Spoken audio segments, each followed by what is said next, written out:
9장 30절에서 33절을 보도록 하겠습니다. 로마서 9장 30절 33절 천천히 합독하도록 하겠습니다. 그런즉 우리가 무슨 말을 하리요? 의를 따르지 아니한 이방인들이 의를 얻었으니 곧 믿음에서 난 의요. 의의 법을 따라간 이스라엘은 율법에 이르지 못하였으니 어찌 그러하냐? 이는 그들이 믿음을 의지하지 않고 행위를 의지함이라. 부딪힐 돌에 부딪혔느니라. 기록된 바 보라, 내가 걸림돌과 거치는 바위를 시온에 두노니 그를 믿는 자는 부끄러움을 당하지 아니하리라 함과 같으니라. 아멘. 방금 영민이한테도 톡이 왔는데요. 막 나오려는데 영훈이가 지금 비행기 안에 있을 거래요. 손가락을 다쳤대요. 일하다가 힘줄이 끊어져서 봉합수술을 하고 이제 일을 못하게 됐으니까 이제 귀국을 하는 것 같아요. 그래서 내일 도착이라고 그럽니다. 그러면서 저는 중순께 한번 휴가를 나올 거라고 그렇게 하네요. 그래서 영훈이가 원래 3개월이 딱 한번 들어왔다 다시 나갈 그런 계획이었던 것 같은데 어떻게 될지는 모르겠으나 내일 이제 들어오면은 통화를 해보면 될 것 같아요. 그래서 참 일하다가 그런 위험이 많죠. 산업 현장에 있는 우리 친구들에게는요. 그래서 하여튼 그렇게들 아시고 기도해 주시게 되길 바랍니다. 자, 오늘은 이제 이스라엘의 불신앙입니다. 실패다 이렇게 쓰고 싶었는데 그냥 불신앙으로 쓰기로 했어요. 이제까지는 이제 9장에서 1절부터 이제 29절까지 주권적인 선택, 구원의 섭리를 주권적인 선택으로 설명을 했죠. 그 얘기를 이제 다 들었어요. 자, 그러고 나서 지금부터는 이제 이스라엘이 믿지 않은 것과 잘못 안 것이 책임이다. 들었는데 그들이 믿지 않아서 구원을 받지 못했다라고 이제 얘기를 하는 것입니다. 그러면은 뭐가 맞냐? 사도 바울, 곧 하나님께서도 사도 바울이 하나님이란 말이 아니라 하나님의 말씀을 받은 자이기 때문에 하나님께서 그것을 조화시키지를 않았어요. 둘 다 그대로 놔두셨어요. 그러니까 저와 여러분들은 그렇게 알고 그렇게 이해하면 되겠습니다. 자, 이제 먼저 보도록 합니다. 첫 번째 30절을 볼까요? 그런즉 우리가 무슨 말을 하리요? 의를 따르지 아니한 이방인들이 의를 얻었으니 곧 믿음에서 난 의요. 그렇게 얘기를 했어요. 자, 그러니까 이제 구원에 있어서 뭐라는 거죠? 믿음으로 말미암아서만 구원에 이를 수 있다라는 것이죠. 근데 여기에서도 뭘 경계를 하느냐면요. 자, 내가 믿었다는 믿음의 공로, 믿음이라는 공로 이렇게 표현하는 게 정확할 것 같아요. 이게 인정이 돼야 안 돼요? 이게 인정이 안 돼요. 자, 이게 인정이 안 되는 것은 저와 여러분들에게는 큰 복이에요. 왜 복입니까? 구원이 우리에게 있지 않잖아요. 그래서 에베소서 2장 8절은 정말 중요한 거예요. 우리가 그 은혜를 인해서 믿었다. 우리가 그 은혜로 믿은 것이라는 것이죠. 그럼 어떤 은혜입니까? 이런 은혜인데 요한복음 15장에서 16절 너희가 나를 택한 것이 아니고 내가 너희를 택하였다라는 것이죠. 어떤 은혜입니까? 요한복음 19장 30절 다 이루었다는 대속의 은혜이죠. 그 은혜가 이 대속의 은혜를 우리에게 성취시키는 하나님의 계획을 따라서 그래서 이것을 로마서에서 뭐라고 말했습니까? 8장에서 29절에서 30절에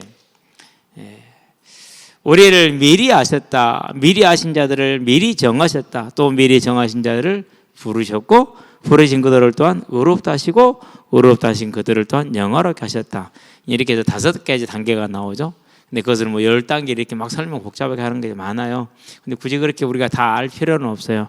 하나님이 나를 미리서 아시고 그리고 예수님의 대속을 이루심으로 우리를 사망에서 건지실 부활의 길을 열어놓으시고 나를 택하셔서 나에게 믿음의 은혜를 주셨구나. 그래서 내가 믿은 것도 내 공로가 아니라 누구라고요? 하나님의 은혜구나라는 것이죠. 이게 이제 로마서 9장에서 강력하게 설명하는 겁니다. 자, 여러분 10장에서 믿음의 불신앙을 얘기하는데요. 그렇다고 이게 그러면 퇴색이 되느냐? 절대 되지 않습니다. 왜 되지 않습니까? 자, 솔로몬을 책망하는 걸 보기 바랍니다. 다윗을 책망하는 것을 보게 되길 바랍니다. 그리고 여로보암을 책망하는 걸 보게 되길 바랍니다. 특징은 다 공통점은 뭡니까? 공통점은 하나님의 선택의 은혜를 입었다라는 게 공통점입니다. 또 특징들은 뭡니까? 다 죄를 범했다라는 사실입니다. 그런데 거기에서 갈려요. 다윗은 회개를 해요. 지적을 받을 때. 그러나 솔로몬은 회개를 안 하죠. 예. 그리고 여로보암도 회개를 안 하죠. 그 차이가 나는 거예요. 그래서 회개하지 않은 것이, 그래서 지난주 금요일 날 이 죄와 선택과 믿음의 싸움에 대한 얘기를 해드렸던 것은요, 정말 중요한 하나의 정리이고 기초가 되는 거예요. 분명히 하나님의 선택받은 백성이 맞아요. 다 죄를 지은 것도 맞아요. 물론 정도의 차이는 있을 수 있어요. 그러나 죄를 지은 건 맞아요. 그런데 회개한 자, 회개하지 않은 자, 결과가 어떻게 돼요? 전혀 다른 결과를 가지고 오잖아요. 그렇죠? 예.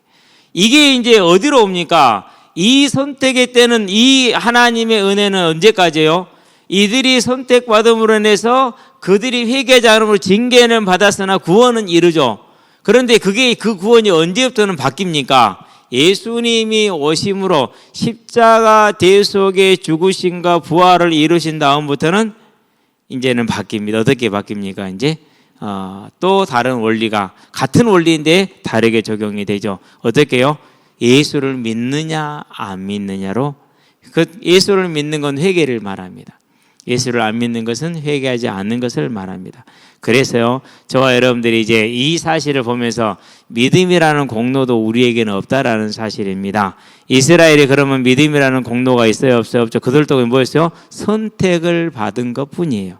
자, 선택받은 그들이 나중에 어떻게 됐습니까? 이제 자기들에게 주어진 처음부터 약속되었던 그 약속을 믿지 않았죠. 불신앙이죠. 왜 믿지 않았느냐? 로마서 10장부터 얘기를 하는데 1절부터 4절까지 잘못 알아서 믿지 않았다. 그래서 믿음과 지식의 실패가 있었다라고 지적을 하죠. 그러면서 그 다음에 이제 무슨 얘기를 하느냐? 소리를 분명히 복음을 들었고 복음은 분명히 그들에게 들려졌지만은 그들이 믿지 않았다라는 것이 이제 로마서 10장의 내용을 기록합니다. 그래서 믿음은 들음에서 나며 들음은 하나님의 말씀을, 우리 이것만 똑 따갖고 오잖아요. 근데 그렇게만 딱 따오면 상당히 이것이 잘못 오용될 위험이 많아요. 무엇을 지적하는 거예요? 이스라엘이 듣고 알았으나 믿지 않았다라는 것을 설명을 해주는 겁니다. 그래서 저와 여러분들은 이제요, 믿음이라는 그 구원은 믿음으로 받지만은 이 믿음도 우리의 공로가 아니라 뭐라고요? 하나님의 은혜였다라는 것입니다. 자, 이 은혜를 뭐 한 겁니까? 어쨌든 이스라엘은 거역한 겁니다. 그래서 그런지 우리가 무슨 말을 하리요? 의를 따르지 아니한 이방인들이. 여기서 의를 따르지 아니한 이방이라는 건 무슨 말이죠? 뭐가 없었다라는 거요? 율법이 없었다라는 걸 말합니다. 율법이 없었다라는 거. 그렇기 때문에 율법이 없으면 뭡니까? 다 우상숭배를 하고 살았죠. 완전한 죄인이었어요. 그런데 그들이 복음을 듣고 뭐였어요? 믿었어요. 그 믿음이 은혜 가운데 들어온 것이죠. 그래서 구원을 받았다라고 다시 한번 정리를 합니다. 그래서 이방인들이, 의를 따르지 아니한 이방인들이 의를 얻었으니 곧 믿음에서 난 의요, 그렇게 얘기를 했어요. 여기서 난 이제 의에 대해서는 조금 이따가 세 가지 설명해서 좀 해드릴게요. 자, 그러고 이제 어디로 갑니까? 이제 밑으로 갑니다. 자, 믿음에서 난 의는 윤리적인 것이 아니라는 건 분명한 것이죠. 구원의 개념에서 말하고 있다는 사실입니다. 그럼 누구를 믿었다라는 겁니까? 다른 걸 믿었다는 거 아닙니다. 예수의 대속을 믿었다라는 겁니다. 그리고 뭘 믿은 겁니까? 부활을 믿은 겁니다. 예. 항상 설명합니다. 사망에 있는 자의 소망은 뭡니까? 여러분들 중에서는 가족을, 장례를 안 치러본 분들이 거의 없을 거예요. 또 혹여 있을 수도 있어요. 그러는데 내 앞에 우리 가족이 지금 죽어서 누워 있어요. 예. 가장 필요한 게 뭐죠? 그 상황에서는 그 죽은 사람이 행동을 좀 바르게 하거나 공부를 좀 열심히 하거나 안 그러면 성공해서 명예를 좀 갖거나 뭐 이런 거 원해요? 안 그러면 죽은 상태에서 살아나는 거네요. 그때는 아무것도 소용이 없어요. 죽은 상태에서 살아나기만 하면 된다고 그렇게 얘기를 해요. 그렇죠? 그거예요. 그래서 아담의 죄로 모든 자가 사망에 이르렀고 그 사망에 있는 자에게 최고의 소식은 뭐예요? 그건 부활이에요. 그러니까 처음부터 복음 기쁜 소식은 뭐였어요? 사망에서 살리는 부활이었어요. 아멘. 예, 그걸 기억을 해야 돼. 그것을. 예, 이게 핵심이야. 그래서 사도행전에서 처음부터 끝까지 뭐만 얘기를 하죠? 계속 부활, 예수가 그리스도이시다. 이 말은 무슨 말이에요? 그분이 부활하셨다라는 말이 다른 말이 아니에요. 이걸 이제 오용을 하고 바꾸면은 뭐가 되는 거예요? 이제 하나님의 말씀을 이제 변개해서 자기 유익을 위해서 사용하게 되는 겁니다. 저와 여러분들은 그래서요, 순수하게 오직 이 부활이 저와 여러분에게 주어진 복음이라는 것을 알고 그 사실을 하나님이 나를 선택해서 믿게 하심으로 내가 얻었다라는 걸 기뻐하며 감사하시기 바랍니다. 그래서 믿음이라는 공로도 필요치 않다. 이 말은 저와 여러분들이 뭐가 되는 겁니까? 다른 것이 아니라 이 말은 저와 여러분들이 확신이 되는 겁니다. 왜 그렇죠? 나에게서 낳은 게 아니잖아요. 나로 말미암은 게 아니잖아요. 누구로부터 말미암았어요? 하나님으로부터 말미암았죠. 누가 이루신 거예요? 하나님이 이루신 거잖아요. 그렇죠? 그래서 저와 여러분들은 이것이 큰 확신이 되는, 증거가 되는 그런 믿음에 설 수 있게 되길 바랍니다. 31절 다 같이 읽어볼까요? 시작. 의의 법을 따라간 이스라엘은 율법에 이르지 못하였으니, 자, 계속 읽어보고 설명을 합시다. 어찌 그러하냐? 이는 그들이 믿음을 의지하지 않고 그 행위를 의지함이라. 부딪힐 돌에 부딪혔느니라 라고 얘기를 합니다. 자, 그들이 의의 법, 율법을 지켰습니다. 바리새인, 율법에 기록된 대로 다 지켰습니다.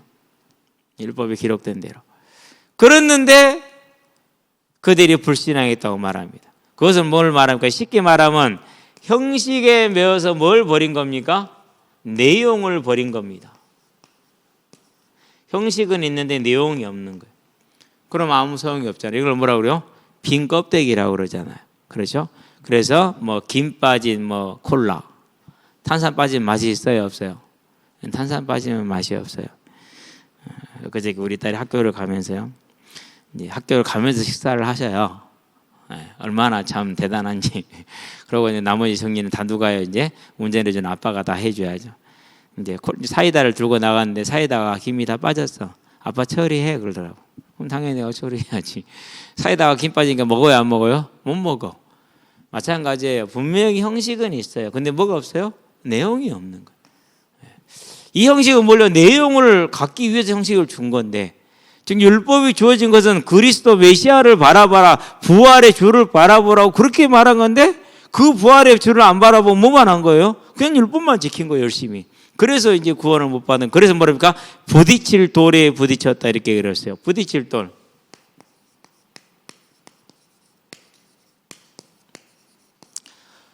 여기에 대해서는 이제 어디에서 나옵니까? 부딪힐 돌에 대해서는 이사야서에 보면은 이제 얘기가 나오죠. 이사야서 28장에서 나오면은요, 시온의 기초돌 이렇게 나옵니다. 이사야 28장 16절에. 이 돌에 부딪힌 자는 뭐 한다고 그랬어요? 죽는다고 그랬어요. 이 돌에 깔린 자도 죽는다고 그랬어요. 그럼 부딪힌 자는 누구예요? 부딪힌 자는 이스라엘이에요. 깔린 자는 누구예요? 그건 불신자들이, 선택받지 못한 불신자들이, 대적하는 자들을 깔린 자들이라고 말하는 거죠. 자, 시편 118편 22절에는 건축자들의 버린 돌이들 이렇게 얘기를 했죠.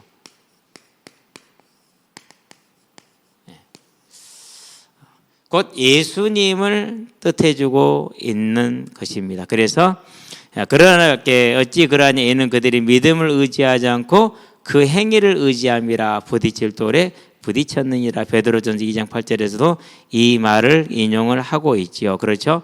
자, 그래서 33절을 봅니다. 기록된 바 보라 내가 걸림돌과 거치는 바위를 시온에 두노니 그를 믿는 자는 부끄러움을 당하지 아니하리라 함과 같으니라 라고 지금 얘기를 하고 있죠. 자세한 내용들은 제가 이제 자료방에다가 올려놨으니까 한 장씩 한 장씩 로마서 1장부터 16장까지 한 장씩 올려져 있어요. 참고하시면은 더 자세하게 볼 수가 있습니다. 지금 이 시간에 이 이상 설명하고 이 정도로 마치는 것이 훨씬 유익한데, 자, 이전에 우리가 이제 남은 자에 대한 얘기가 있었죠.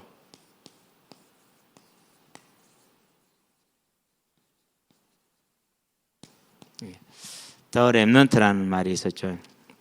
설명을 좀 할게요. 히브리어로서는 이제 쉐르트라는 말을 주로 사용을 하고 있는데, 야타르나 샤르라는 그런 말을 쓰입니다.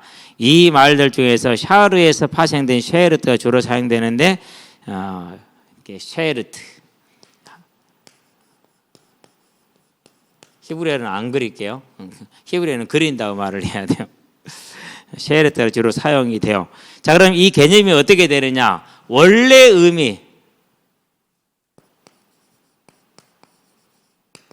우리 청년들은 몇 번 정리를 했었죠. 원래 의미는 뭡니까? 전쟁이나 기근에서 살아남은 자를 말했어요. 여기에서 살아남은 자. 근데 이게 이제 예루살렘이 멸망한 기원전 586년 이후에는 멸망 이후죠. 그 애는 어떻게 바뀌느냐 하면요, 멸망했으니까 끌려갔잖아요. 그렇죠? 자, 그런 상태에서는 이스라엘 국가 멸망이나 부분적인 분산에도 불구하고 하나님의 약속을 유지해가는 주체로서 핵심적인 인물들, 남은 자들, 그러니까 뭐 이제 여호수아라든가 학개라든가 스가랴라든가 이런 사람들, 그런 사람들, 언약을 붙들고 언약의 전달자 역할을 감당했던 그런 사람들을 이제 이렇게 뜻하는 그런 단어가 됐어요. 자, 이런 단어가 이제 예수님이 십자가 대속 완성 이후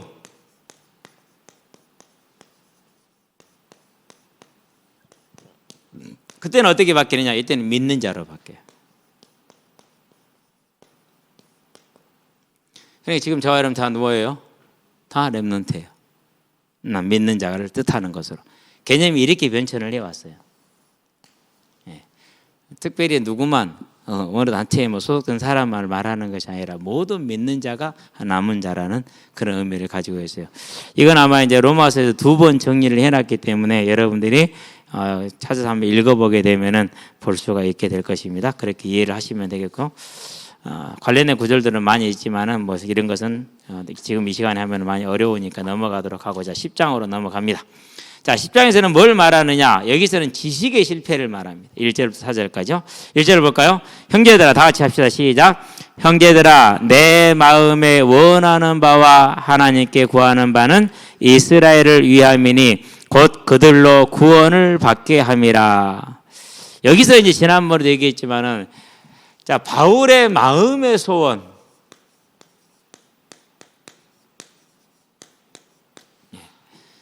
자, 핍박의 주체는 누구였습니까? 바울의 시대까지는 핍박의 주체가 누구였어요? 유대인입니다. 바울 시대 이제 마지막으로 이후로 핍박의 주체가 이제 로마와 같이 이제 병행이 되네요. 그런데 자기를 가장 반대하고 죽이고자 하는, 우리 사도행전 23장에 뭐가 나옵니까? 40인 결사대가 나오잖아요. 바울을 죽이기는 먹지도 자지도 않겠다라는 40인 결사대. 그래서 일개 대대 규모의, 오늘날로 표현하면요, 그 이상의 규모의 부대가 동원이 되어서 거의 연대 규모죠. 그러니까 그때 당시로는 연대 규모의 부대가 동원이 돼서 바울을 예루살렘에서 가이사랴로 호송을 하잖아요. 그렇게 어려웠어요. 그런 이스라엘을 뭐 하는 거죠? 이제 그 마음의 소원을 간절히 구원을 소망합니다. 근데 우리는 그래요, 안 그래요? 저는 안 그랬어요. 뭘 잘못 배워가지고 저는 안 그랬어요. 근데 오늘날 보니까 이게 뭐 말이 안 되는 상태예요. 당연히 이게 정상이고 제가 비정상이고. 지금도 많은 애들이 그러죠. 열심히 뭐 이단들이 전도를 열심히 합니다. 그 이유는 뭡니까? 정말 이런 마음으로 전도하는 게 아니에요. 이런 마음으로 전도하는 게 아니에요. 어떻게 보면은 패거리적인 심리를 가지고 하는 거예요. 패거리적인 심리. 근데 바울은 전혀 그렇지가 않잖아요. 1절 다시 보면은 다시 한번 시작. 형제들아 내 마음에 원하는 바와 하나님께 구하는 바는 이스라엘을 위함이니 곧 그들로 구원을 받게 함이라. 저와 여러분들이 우리의 중심, 우리의 소망이 여기에 다 세워지게 하시기를 주의 이름으로 축원드립니다. 그래야 돼요. 근데 우리는 예수를 믿어서 제가 가장 많이 듣는 기도 제목, 가족이 잘 되고 평안하고 건강하고, 거의 모든 사람에게서 전도를 하다 보면은요, 다 그걸 구하더라고요. 예수를 믿는데 이해는 하죠. 어제구나. 인원이 많지 않아서 야 우리 컵라면 파티하자. 7명밖에 안 되더라고요. 그러니 컵라면 파티를 열었어요. 분명히 시작할 때는 7명이었어. 컵라면을 딱 전부 다 해서 앉을 때는 16명으로 바뀌어 있어. 얘들이 좀 늦게 오니까. 그래서 이제 그리고 전에는 만두가 1,000원이었는데 지금 1,500원 올랐어. 그래서 이제 컵라면 시켜놓고 준비를 시켜놓고 만두를 사러 갔는데 아니 16개인가 시켰는데 돈이 꽤 나왔어. 왜 이래 그랬더니는 올랐대. 아 올랐어요? 근데 너무 올랐네. 50%는 올랐어요. 너무 오른 거죠. 그렇죠? 한 200~300원 오르면 모르겠는데 대신에 사이즈는 옛날 거를 다시 회복이 되긴 했는데 오르기 너무 올랐어. 어쨌든 그래가지고 어제 다 앉아가지고 이제 같이 앉아서 라면을 먹으면서 그러면서 빵과 만두를 먹으면서, 만두도 김치만두는 2개밖에 없어. 나머지는 전부 다 고기만 돼가지고 저는 실은 빵을 먹고 싶었어요. 근데 나이가 있다 보니까 빵을 못 먹고 만두를 먹었어. 그리고 집에 와서 밥을 맛있게 먹었어요. 그래서 앉아가지고 이런저런 얘기를 하다가 어떤 여자애 그래요. 목사님 예수님 믿으면 엄마 허리 아픈 거 나아요 그러더라고. 당연한 얘기 아닌가요? 그 아이로서는 4학년 아이가 애동이거든요. 근데 4학년 아이 애동인데 엄마가 벌써 허리 아프고 병원에 몇 달째 입원해 있으면 머리 아픈 거죠, 그렇죠? 내가 글쎄 장담은 못 하겠는데 목사님은 많은 불치병을 고쳐서 목사님에게 있는, 아마 바르게 믿고 하나님의 계획이 있으시다면은 낫게 하실 거야. 안 그러면은 그냥 믿어도 나을 수 있어. 그렇게 얘기를 해줬거든요. 근데 그게 주제는 아니야. 믿음은 부활이 주제이지 그 치유가 주제는 아니야. 그 아이가 그걸 알아듣겠습니까? 그래도 뭐 해야 돼요? 그래도 미래를 위해서 바르게 설명을 해줘야죠. 그렇죠? 예. 그래서 저와 여러분들이 이 바울의 마음을 본받는 저와 여러분 되기 바랍니다. 2절 같이 합시다. 다 같이. 좀 더우면 한 개 외투를 좀 벗으세요. 이렇게 따뜻하게 틀어졌으니까. 다 같이 2절. 내가 증언하노니 그들이 하나님께 열심히 있으나 올바른 지식을 따른 것이 아니니라 그랬어요. 하나님께 뭐가 있습니까? 이게 진짜 어려운 겁니다. 열심히 있습니다. 기도, 그런 다음에 제사, 그런 다음에 이제 섬김, 그렇게 구제이죠. 그들에게 섬김은 구제 등등등등등. 정말 열심히 합니다. 근데 왜 할까요? 이게 율법이니까. 그래서 내가 율법을 지켰어. 그렇게 되면 나는 뭐야? 자녀야. 요 등식이 성립되어 있어요, 지금. 내가 율법을 지켰기 때문에 나는 자녀야. 나는 구원받았어. 이렇게 지금 생각을 하는 거죠. 뭐죠? 착각이죠. 자기 공로를 의지했어요. 내가 율법을 지킨 공로, 그로해서 나는 구원받았다라고 생각합니다. 그래서 그걸 뭐라고 했습니까? 내가 증언하노니 그들이 하나님께 열심은 있으나 올바른 지식을 따른 것이 아니니라. 자, 3절을 볼까요? 어떤 것인가 설명합니다. 올바른 지식을 따른 것이 아니라는 것을 하나님의 의를 모르고 자기 의를 세우려고 힘써 하나님의 의에 복종하지 아니하였느니라. 자, 그러면 여기서 하나님의 의에 대한 설명을 좀 해주고 갈게요. 3가지로 로마서에서는 하나님의 의를 설명을 해볼 수가 있어요. 첫 번째,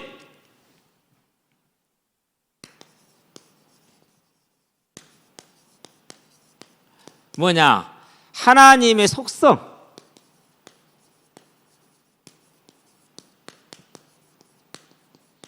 그래서 하나님의 속성으로서는 뭐가 되죠?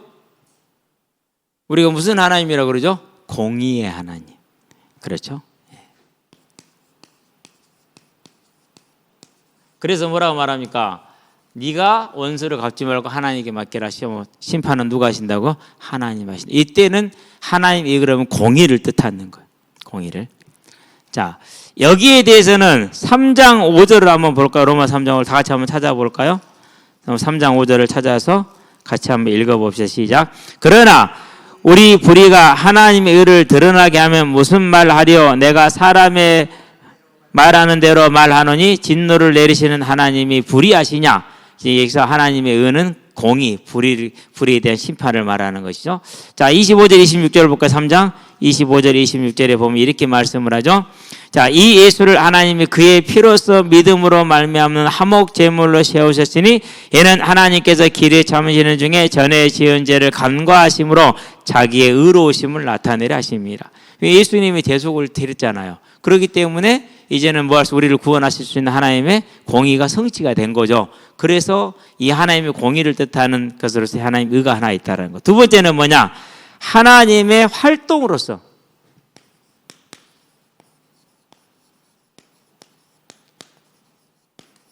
그러면 뭡니까? 이제 저와 여러분을 구원하는 거죠. 네. 저와 여러분을 구원하는 행위, 구원의 행위. 자, 그러면은 하나님의 구원의 행위는 반드시 뭐가 들어가죠? 예수의 십자가 대속이 들어가죠. 전제로. 자, 그래서 하나님의 의로 우리를 구원했을 때는 뭐가 있던 거죠? 예수님은 나 대신 죽었으니까. 그러니까 저와 여러분을 뭐 할 수가 있는 거요? 우리를 구원할 수가 있는. 그렇게 해서 하나님의 의를 표현하는 방법의 길이 하나죠. 여기서는 이제 어디가 나오냐? 로마서 1장 17절에 보면은 뭐라고 나오는가요? 이렇게 말하죠. 같이 한번 읽어볼까요? 시작. 복음에는 하나님의 의가 나타나서 믿음으로 믿음에 이르게 하나니 기록된 바 오직 의인은 믿음으로 말미암아 살리람과 같으니라.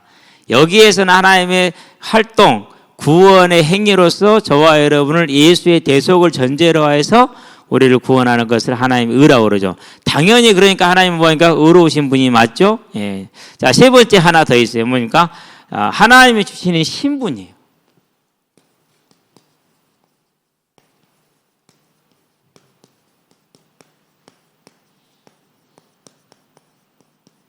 예.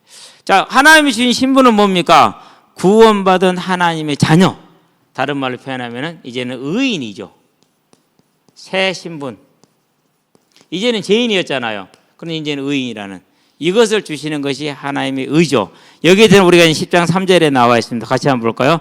하나님의 의를 모르고 자기 의를 세우려고 힘써 하나님의 의에 복종하지 아니하였느니라. 그러니까 하나님이 주시는 새로운 신분, 이것을 하나님이 주시는 건데 자기가 이루려고 했다는 거죠. 이 세 가지가 때로는 독립적으로 때로는 함께. 그래서 10장 3절 같은 이 두 개가 하나로 묶여져 쓰임받고 있어요.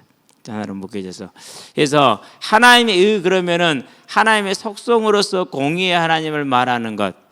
또 하나는 하나님의 활동, 구원을 행해라는 것으로서 예수님이 대속을 전제로 한 우리를 구원하시는 그 행위를 하나님의 의라 이렇게 표현하는 경우가 있고, 하나님 주신 새로운 신분, 의인이라는 그런 뜻으로서 새 신분으로서 하나님의 의라는 것이 쓰임을 받는데, 오늘 우리가 읽은 10장에서는 이 2번, 3번을 의미를 가지고 쓰이고 있다는 것을 아시면 되겠습니다.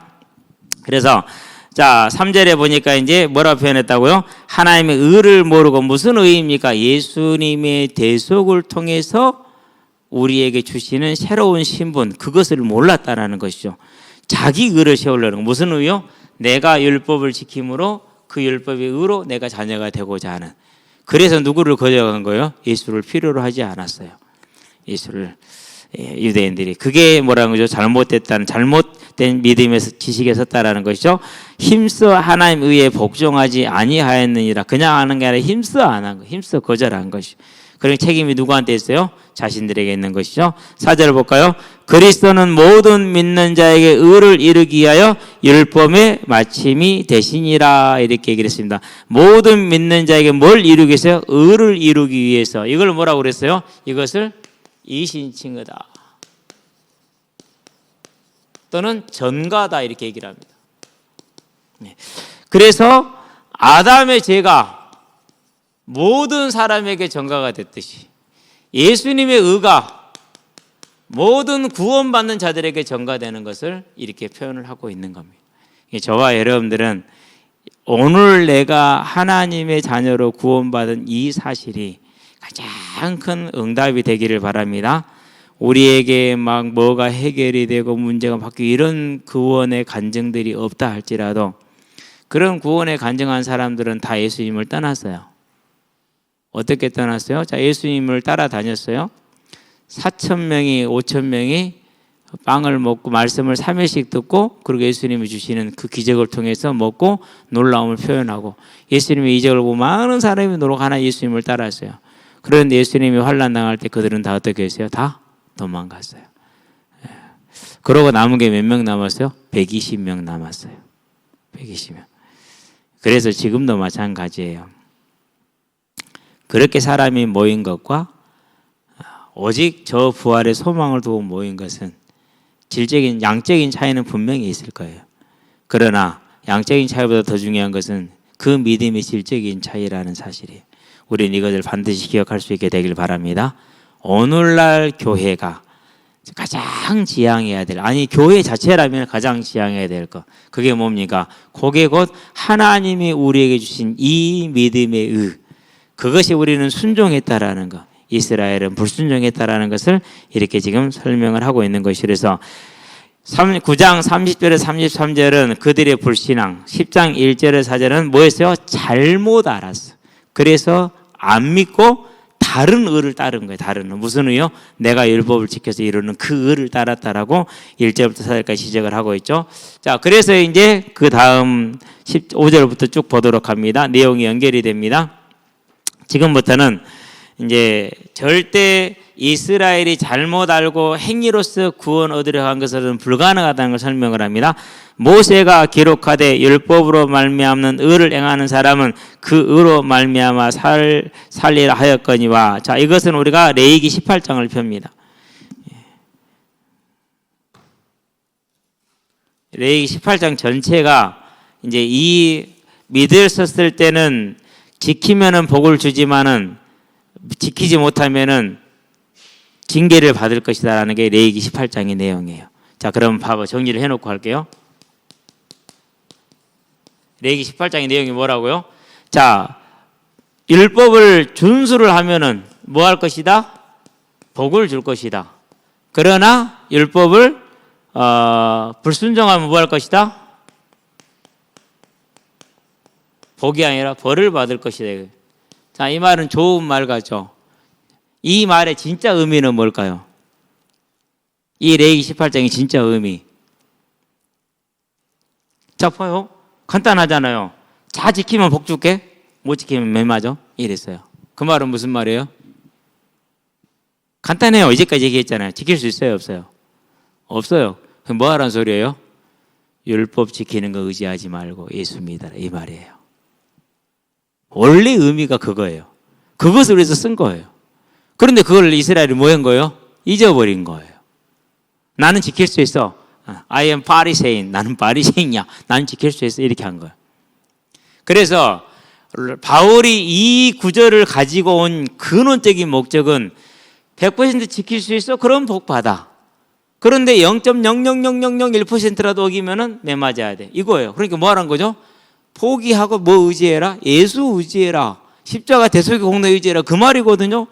예. 그래서 레위기 18장 5절을 가지고 온 거예요. 자, 모세가 기록하되 율법으로 말미암는 의를 행하는 자는 사람은 그 의로 살리라 하였거니와. 살 수 있는 사람이 있다 없다? 한 명도 없다라는 말입니다. 제대로 해석해서 읽자면은, 자, 그러면 6절 보니까 설명은 한 페이지 이상 되어 있는데 좀 쉽게 넘어가도록 할게요. 어려워봤자 손 볼 게 덕될 게 없으니까. 믿음으로 말미암는 의는 이같이 말하되 네 마음에 누가 하늘에 올라가겠느냐 하면 그리스도를 모셔내리려는 것이요. 그러니까 믿음으로 말미암는 의는 뭘 뜻입니까? 하늘로 올라갈 필요가 있다 없다? 없다. 그러니까 아까 말했던 18장 5절에서 말하고 있는 그 복을 우리가 행위로서는 취할 수 없다라는 것을 이렇게 설명합니다. 저와 여러분 하늘 올라갈 수 있어요? 없어요? 없어요. 올라가라 하면 뭔 뜻이라고요? 예수를 그리스도를 모셔 내리라는 것이요 그랬어요. 가능해요, 불가능해요? 불가능한 것이죠. 7절 볼까요? 혹은 누가 무저공에 내려가겠느냐 하지 말라 하니 내려가겠느냐 하면 그리스도를 죽은 자 가운데서 모셔 올리려는 것이라. 다 뭡니까? 그러니까 저와 여러분의 행위로 말미암은 구원을 이루려는 노력을 이렇게 지금 은유적으로 비유적으로 표현을 해주고 있다라는 소리입니다. 자, 8절. 그러면 무엇을 말하느냐? 말씀이 너에게 가까워. 즉 믿음으로 받는 의는 뭘 말하고 있느냐? 말씀이 너에게 가까워. 너의 입에 있으니까 네 마음에 있다 했으니 그것도 우리가 전파하는 믿음이 말씀이라. 믿으면 된다라는 거예요. 예수를 믿으면 된다라는 거예요. 예. 자, 그런데 유대인들은 그것을 믿었다 안 믿었다? 그 쉬운 것을 안 믿었다라는 것이. 예. 9절을 볼까요? 내가 만일 내 입으로 예수를 주로 시인하. 이제 무슨 말인지 알겠죠? 예. 자기 행위를 의지해서 하늘로 올라가셔 그리스도를 모셔 내려오려는 자기 행위, 내가 이렇게 지키고 있다라는 거. 내려가서 모셔오려는 자기 행위, 내가 이렇게 잘하고 있다라는 그것이 아니라 말씀이 너에게 가까이 있다고 지금 네 귀에 들려지고 있지 않냐? 네가 지금 들었지 않냐? 받지 않느냐? 예루살렘에 일어난 근자의 일을 듣지 못하였느냐? 라고 되돌아가던 세 사람이 얘기하잖아요. 그렇죠? 그 얘기예요 지금. 만일 네가 네 입으로 예수를 주로 시인하여 네 하나님께서 그를 죽은 자 가운데 살리신 것을 네 마음에 믿으면 구원을 받으리라. 다 같이 한번 읽어볼까? 시작. 네가 만일 네 입으로 예수를 주로 시인하여 또 하나님께서 그를 죽은 자 가운데서 살리신 것을 네 마음에 믿으면 구원을 받으리라. 내가 그리스도를 모셔 내리고 내가 그리스도를 모셔 올리는 내 행위가 아니라 무엇으로? 믿으면은 구원을 받으리라 라고 말하고 있습니다. 그러니까 우리가 알고 있는 거와 좀 많이 다른데 뭐 그렇게 다르진 않죠. 그렇죠? 자, 10절을 가볼까요? 10절에서 이렇게 말합니다. 10절 어디 갔대? 9절 읽었으면 10절 해야 되는데 10절 저기 있구나. 자, 사람이 마음으로 믿어 의에 이르고 입으로 시인하여 구원에 이르느니라 라고 이제 설명을 했는데 무엇이 먼저고 무엇이 선지는 잘 몰라요. 그냥 믿을 때라고 우리는 얘기를 하죠.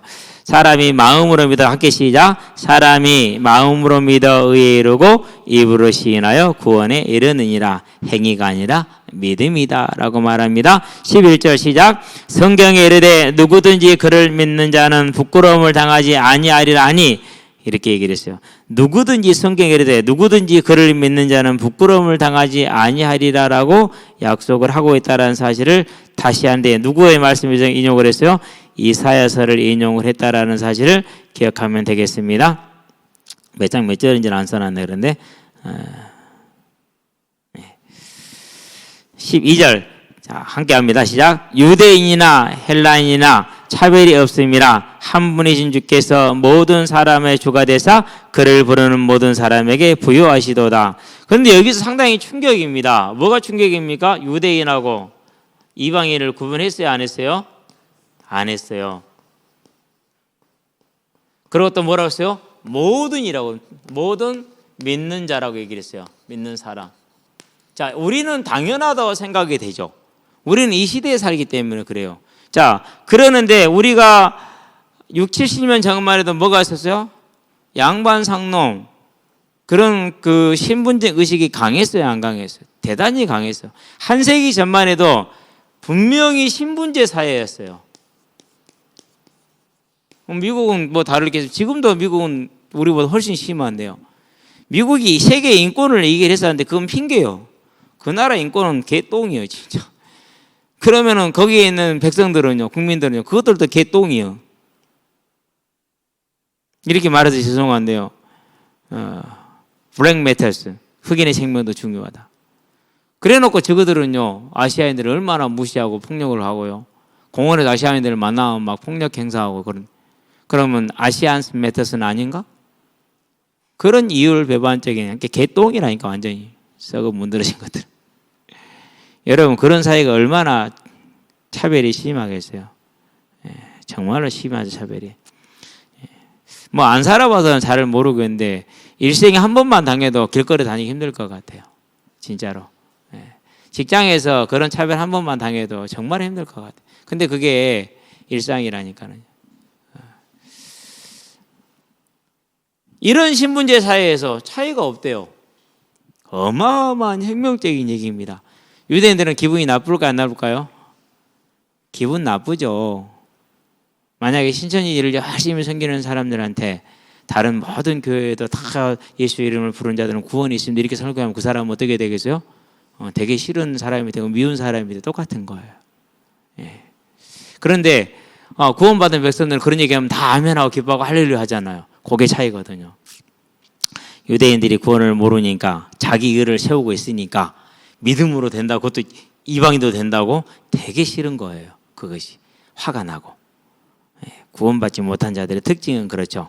그래서 자 12절 다 같이 유대인이나 헬라인이나 차별이 없습니다. 한 보내신 주께서 모든 사람의 주가 되사 그를 부르는 모든 사람에게 부여하시도다. 이방인의 주도 하나님이 된대요. 자기들이 하나님이면 돼야 되는데. 얼마나 유대인들이 바울이 싫었겠어요. 이런 얘기를 하니까. 그렇죠. 그런데 구원받은 사람은 얼마나 이 말이 기뻤겠어요. 그게 차이입니다. 13절 볼까요? 누구든지 주의 이름을 부르는 자는 구원을 받으리라. 이제 이 말이 왜 나왔는지 알겠죠? 무슨 근거를 가지고 나오고 있는지를. 자, 여기까지가 1단락인데 21절까지 가면 마지막에 지금 어찌 해야 될지 고민 중이에요. 그래서 오늘은 여기까지만 하겠습니다. 원래는 21절까지 가려고 준비를 했는데 그렇게 해보니까 힘들더라고요. 저도 힘든데 여러분은 얼마나 힘들겠어요. 기도합시다. 살아계신 아버지 하나님, 로마서를 간략하게 지금은 보고 있는 중에 있습니다.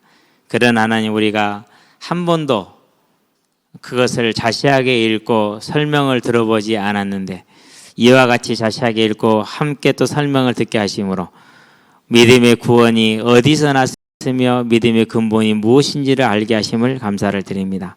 하나님, 이제 우리가 하나님이 우리 주신 그 구원이 우리로 말미암은 것이 아니라 하나님으로 말미암은 것임을 알고, 행위로 말미암고 공로로 말미암은 것이 아니라 몸으로 된 것임을 알고, 이제 온전한 믿음에 더욱더 힘쓰는 자들이 되게 하셔서 우리의 삶이 하나님의 뜻을 이루는 삶이요 하나님의 나라를 세워지게 하시고, 이 삶을 통해서 모든 이들이 생명의 빛을 보고 부활의 빛을 보므로 그들도 또한 이 구원의 대열에 합류하는 아름다운 역사에 일어날 수 있도록 주님 우리의 삶에 역사하시고 인도하시기를 그리스도신 예수의 이름으로 기도드립니다. 아멘.